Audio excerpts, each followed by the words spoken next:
안녕하십니까? 고통에 대해서 말씀드리고자 합니다.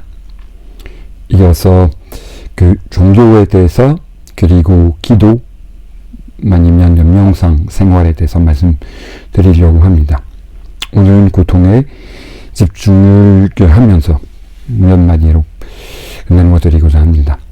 일단 저는 한국에 처음 왔을 때 80년대에 아주 빨리 들을 수 있었던 사자성어 중에 하나는 인생고해라는 말씀입니다. 누구나 잘 아시듯이 인생은 고통바다다라고 순한국말로 얘기를 한다면 삶은 온통 고통으로 이루어져 있다라고, 괴로움으로 이루어져 있다라고 얘기를 할 수 있을 것입니다. 누구나 그 말씀을 잘하는 것으로 미루어서 역시 한국은 불교 문화권이다라고 볼 수 있습니다. 왜 이렇게 말씀드리냐 하면 서양에서 비슷한 말씀이 흔히 사용되지 않기 때문입니다. 물론 한국은 불교 문화권만이라고 할 수는 없습니다. 네, 속은 잘 아시다시피 밑바닥에 걸려 있고, 네, 마음은 불교라고 하고요. 신라 그리고 고려시대부터 불교가 됐었고, 그 다음에 조선시대를 통해서 유교화되었다라고 볼 수 있기 때문에 불교다라고 얘기할 수는 없습니다. 그 다음에 현대 한국은 물질주의, 자본주의, 그 다음에 기독교 문화권이기도 하고요. 복합적이라고 말씀드릴 수밖에 없습니다. 하여튼 초점을 지금 고통과 불교에 맞추고 있기 때문에 불교의 연장선상에서 계속 말씀드리고자 합니다. 비슷한 시대에 저는 불교에 대한 관심이 생겨가지고 정릉 사동과 삼동에 있는 수많은 사찰들을 그냥 인연이 생기는 대로 걸어가면서 제 눈에 보이는 대로 방문하기 시작한 시기가 있었습니다. 불교를 스님들을 그냥 예고도 없이 사찰에 들어가서 만남으로써 불교가 뭔지 알려고 했었습니다. 근데 한번 전문 스님 만나 뵙고 그리고 식탁에 앉아서 뭔가를 같이 먹기 시작했더니 그분이 저에게 두kkha가 뭔지 아냐고 저에게 물어보셨어요. 두kkha라는 말씀은 산스크리트어예요. 그리고 한국말로 통역한다면 이게 괴로움, 고통이 됩니다. 그래서 이 스님이 아주 핵심적인 질문을 저에게 던지셨어요. 이게 불교의 출발점은 이 dukkha-sakka라고 해요. 산스크리트어로 이게 고통의 진리예요. 불교의 핵심적인 교리는 단순해요. 사손제, 네 가지 거룩한 진리라고 하고요. 첫 번째는 dukkha, 삶은 온통 고통으로 이루어져 있다고 주장하는 겁니다. 그 다음에 고통에는 원인이 있다. 그 다음에 고통의 원인이 근절될 수 있다. 그 다음에 네 번째는 고통의 원인을 근절하는 방법이 길이 있다라고 주장하는 것입니다. 하여튼 여기서 저는 불교에 대해서 말씀드리고자 하는 것이 아니라 고통에 대해서 말씀드리려고 하기 때문에 이야기를 겸연하고 다른 방향으로 가기 시작하겠습니다. 불교는 생사윤회 사상을 믿기 때문에 불교에 따라서 태어나는 것이 고통이고 뭔가 빠지는 것도 고통이고 병에 걸리는 것이 괴롭고 죽는 것도 괴롭습니다. 그러나 희망이 있습니다. 열반의 경지가 있습니다. 생사윤회의 악순환을 벗어날 수 있다면 열반의 경지에 도착할 수 있습니다. 열반은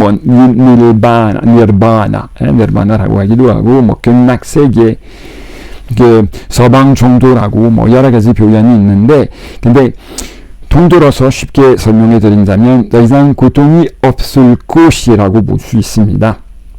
그래서 불교는 비관적으로만 생각하는 종교가 아님에 틀림없습니다. 왜냐하면 희망을 주기도 하기 때문에 현실을 있는 그대로 직시하면서도 어쩔 수 없는 제바퀴 들듯 어쩔 수 없는 현실이라고 하지는 않습니다. 그 악순환을 벗어날 수 있는 길이 있을 뿐더러 그 길을 가르쳐 줄 수 있다고 얘기를 하기도 하고요. 다만 여기서 한 가지 꼭 말씀드리고 싶은 거는 사실 본래 불교의 가르침은 아니에요. 이게 힌두교의 가르침입니다. 그리고 그 불교가 그 힌두교에서 나왔으니까 그 힌두교의 본래 생사윤회 사상 그리고 해탈 사상을 그대로 받아들였다라고 볼 수 있습니다. 불교에서 고통에 대해서 이렇게 얘기를 하듯이 사실 유대교, 그리스도교 그리고 이슬람교에서도 아주 유사하게 얘기를 합니다. 인생이 그 고통스러운 그 성질의 것임을 다 이렇게 인정합니다. 그러나 그 설명은 약간 다르다라고 하라고나 할까? 겉으로는 다릅니다. 이게 본래는 고통스럽지는 않았었다라고 이야기를 해요. 인간이 에덴 동산에서 살았었다고, 뭐 에덴 동산 대신 낙원에서 살았다라고 얘기를 할 수 있고요. 중요한 거는 그 에덴 동산이나 그 낙원의 그 특징이에요. 폭력도 없었고 죽음도 없었던 세계예요.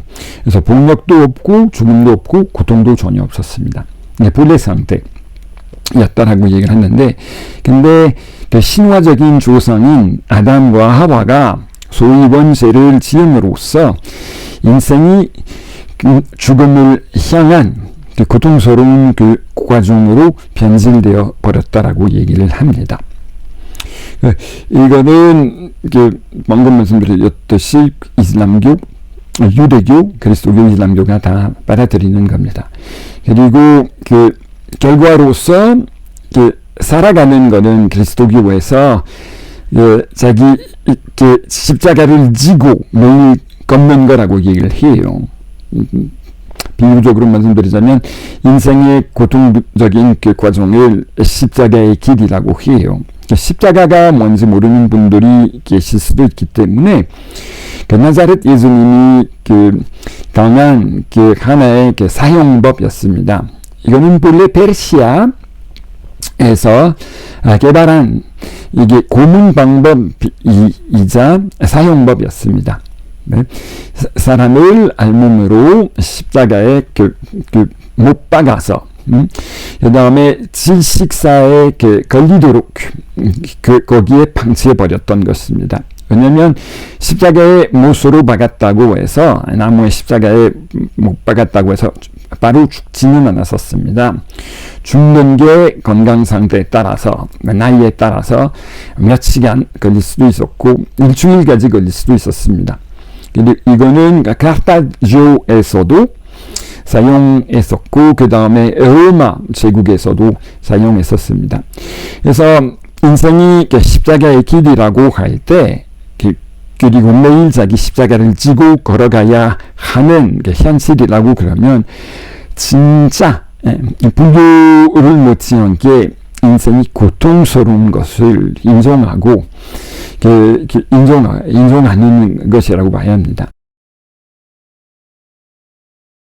가톨릭에서 고통스러운 것을 달리 일어나여 인생은 울음의 꿀짝이라고 해요.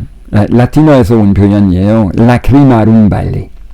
그래서 이 지상은 뭐 꿀짝이인 것처럼 얘기를 하면서 그리고 계속 통곡의 소리만 들리는 곳이라고 얘기를 하는 거죠.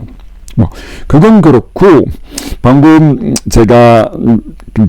제가 말씀드린 거는, 불교와 소위 세계 세 가지 종교인 유대교, 그리스도교와 이슬람교의 공통점, 고통을 인정하는 삶의 성질은 고통임을 고백하는 인정하는 세 가지 종교에 대해서, 네 가지 종교에 대해서 말씀드렸습니다.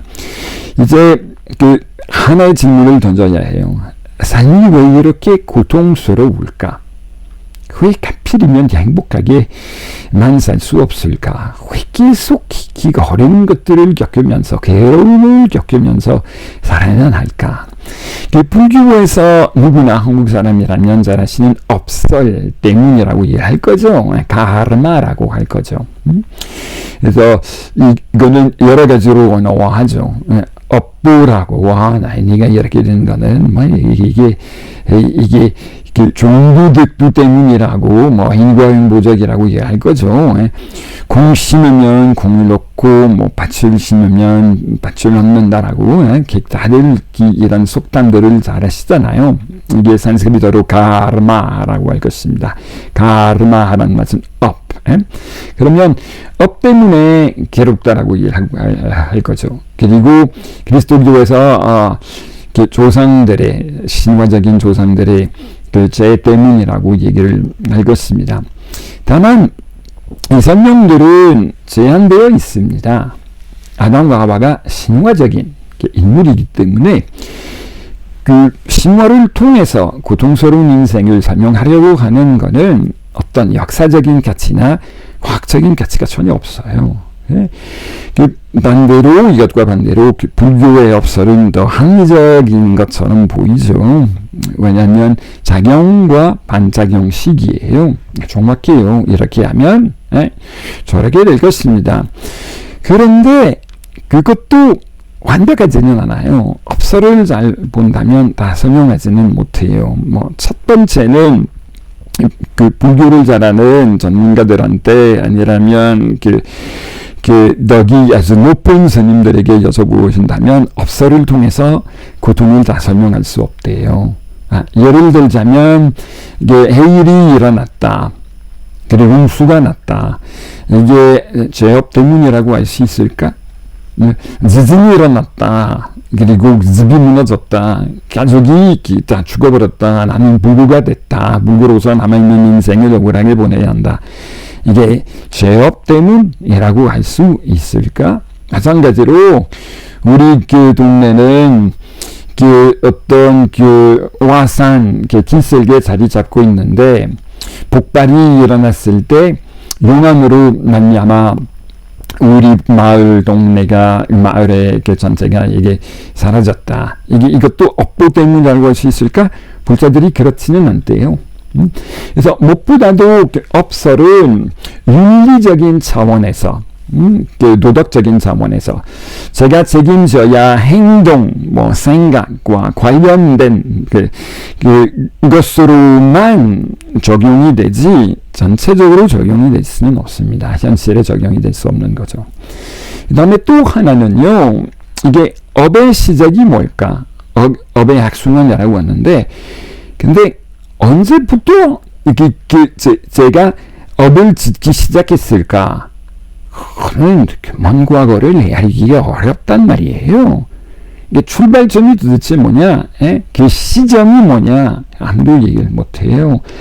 그래서 유대교, 그리스도교, 이슬람교에서 신화적으로 그걸 설명하려고 하는데, 근데 좀 전에 말씀드렸듯이 신화는 상당한 한계가 있습니다. 부족해요.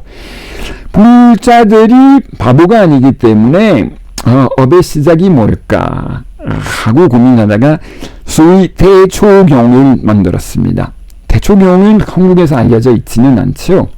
근데 대초경이 사실 그리스도교의 아담과 신화와 상당히 유사해요. 아주 아득한 옛날에 우리 조상들이 해서는 안 되는 짓을 했기 때문에 업이 생기기 시작했었다라고 이야기를 해요. 그래서 이것도 역사적인 가치거나 과학적인 가치가 없어요. 그래서 부처님께서 어떻게 하셨어요? 이게 시작이 무엇인지 이해하려고 하지 말라. 이게 시간 날리기다. 이게 노력해봤자 이게 할 수는 없기 때문에 지금 당장 고통의 문제에 있어서 뭘 해야 하는지에 집중하라고. 그래서 그리스도교도 똑같아요. 이슬람교도 유대교도 똑같아요. 이게 굉장히 실용적인 접근 방법이라고 할 수 있습니다. 이게 어떤 비유로 부처님께서 그걸 설명하셨어요. 만일 어떤 군인이 전쟁터에서 또 묻은 화살에 맞았을 경우에는 뇌수술 얼른 응급실에 빨리 가서 받아야만 살 수 있을 것 같음에도 불구하고 자기가 이게 누가 쏘았는지, 어떤 활을 사용했는지, 화살이 어떻게 생겼는지, 어느 쪽에 묻어 있었는지 나는 알지 않고서는 대수술을 받지 않겠다고 주장한다면은 죽어버리고 말 것입니다. 그래서 알 필요가 없는 것들은 생존권을 유지하기 위해서 알려고 하지 말라고 말씀하신 거죠. 물론 알았으면 좋겠지만 알려고 해봤자 알 수 없기 때문에 실용적인 접근 방법을 어떻게 해야 고통에 대해서 어떻게 해야 하는지에 대해서 일단 배우는 게 최우선입니다. 저는 대다수의 사람들과 마찬가지로 살아가면서 혹독한 고통을 겪었습니다. 여전히 겪고 있고 앞으로도 많이 겪어야 할 것을 각오하면서 살다시피 합니다. 하늘이 노래질 정도로 아프다라고 얘기를 하지 않습니까? 근데 아직 살아 있습니다. 고통을 뭐라고 할까, 이겨내었다, 고통이 지나갔었다라고 뭐라고 말씀드려야 하는지 모릅니다. 크게 고통을 나눔을 준비하면서 셋으로 나눌 수 있지 않을까 하는 생각이 들었습니다. 첫 번째는 신체적인 고통, 이게 두 번째는 정신적인 고통, 세 번째는 좀 이상하다고 생각하실지언정 저는 영적인 고통이라고 말씀드리고 싶고요. 사람들이 신체적인 고통을 통해서 가볍다면 타게널 같은 진통제를 먹으면 소염 진통제를 먹으면 이거는 벗어날 수 있지만 더 혹독하다면 고통의 클리닉, 요즘은 웬만한 종합병원이라면 어느 정도 규모가 있는 병원이라면 다 고통의 클리닉이 있습니다. 거기서 통증의 클리닉이라고, 고통의 클리닉, 통증의 클리닉. 정도가 뭐냐, 이게 점수를 매기라고, 가장 작은 강도는 1, 그냥 최대한 강도는 10으로, 10로 점수를 매겨야 하고요. 이 다음에 정도가 무엇인가, 강도가 무엇인가에 따라서 치료법을 결정하고요. 이거는 근데 어쩔 수 없는 신체적인 고통이, 통증이 있음에 틀림없습니다. 이게 100% 다 이게 해소해주지는 못해요, 병원에서. 웬만큼 해소해 줄 수 있지만 다는 아니고요. 정신적인 고통은 제 경험상 굉장히 어려워요. 신체적인 고통보다 더 괴롭습니다. 요즘은 심리 상담 받을 수 있고, 아니라면 정신과에 다닐 수 있고, 이게 고통스러운 것 중에 하나는 우울증, 항우울제를 먹을 수도 있고, 여러 가지 방법이 있고요. 명상, 기도에 대해서 말씀드릴 때, 종교생활에 대해서 말씀드릴 때, 어떻게 종교생활과 명상 생활이 이게 정신적인 고통을 감당하는 데 도움이 될 수 있는지에 대해서 말씀드리려고 하고요. 영적인 고통은 이게 궁극적으로 삶의 의미를 부여하지 못할 때, 이게 자기 존재의 이유를 정의하지 못할 때 체험할 수 있는 신이 부재 중이기 때문에 겪을 수 있는 고통으로서 생각하시면 됩니다. 이야기 좀 어려울 수도 있으시겠지만 이 세 가지 고통에 대해서 방금 말씀드렸는데 이 세 가지 차원이 겹쳐질 수 있습니다. 아주 다양하게. 그래서 이 오늘 나눔을 좀 멋있게 좀 마치려고 하거든요. 저는 고통을 많이 겪었음에도 불구하고 여전히 겪고 있음에도 불구하고 앞으로 많이 겪어야 함에도 불구하고 낙관적으로 생각한다는 걸 말씀드리고 싶고요. 사자성어 중에 또 하나의 멋있는 거는 전신만고 그때에 낙이 온다. 이게 뭐 사자성어가 아니에요. 천신만고 끝에 낙이 온다라고 얘기하고요. 사실 왜 그런 건지 저는 고통을 통해서 많이 성장했었다라고 말씀드려야 돼요. 그래서 고통을 겪어야만 성장할 수 있다고는 말씀드릴 수는 없지만은 그 고통 없이는 제가 얻은 그 성장, 성숙해지는 것들을 얻지 못했었을 것 같다는 생각이 들 수밖에 없습니다. 그래서 고통에 의미를 부여해야 하나, 제가 고통 겪은 것들을 전혀 후회하지 않아요. 전혀 후회하지 않아요. 또 그 고통을 겪을 마음은 없지만 그 고통을 겪고 나서 얻은 바가 너무나 크기 때문에 후회한 것이 하나도 없다고 말씀드리고 싶고요. 좀 전에 그 불교의 희망은 열반, 균락의 세계라고 말씀드렸죠. 그래서 이거는 고통이 고통으로 끝나지는 않습니다. 벗어날 수 있는 길을 찾아낸다면. 그리스도교가 말씀하는 것은 이슬람교와 마찬가지로 고통으로부터 언젠가 자유로워질 거라고 얘기를 하는 거죠. 그래서 어떤 낙원에 갈 것이다라고. 그래서 핵심이 뭐냐면, 물론 어떤 고통 앞에서, 혹독한 고통 앞에서 가만히 있어야 돼요. 뭐라고 하든 고통 겪고 있는 사람한테 도저히 도움이 안 되기 때문에 균락의 길을 닥쳐야 돼요. 그게 확실해요. 근데 그게 볼 때 고통이 영원토록 이어지지는 않습니다. 어떤 고통이든지 이게 불교가 말하는 누가라고 하든 그리스도교가 말하는 십자가라고 하든 이거는 열반으로 이어진다거나 아니라면 부활로 이어진다거나 훨씬 더 큰 세계로 이어지기 때문에 고통은 이게 현실의 마지막 주장이 아니고 하나의 단계, 하나의 과정으로서만 우리가 생각할 필요가 있지 않을까 하는 생각이 들면서 오늘 나눔을 마치기로 합시다. 좀 어려운 얘기를 귀담아 들어주신 분들에게 진심으로 감사드립니다. 또 그 다음에 제가 종교에 대해서 말씀드리려고 합니다. 종교.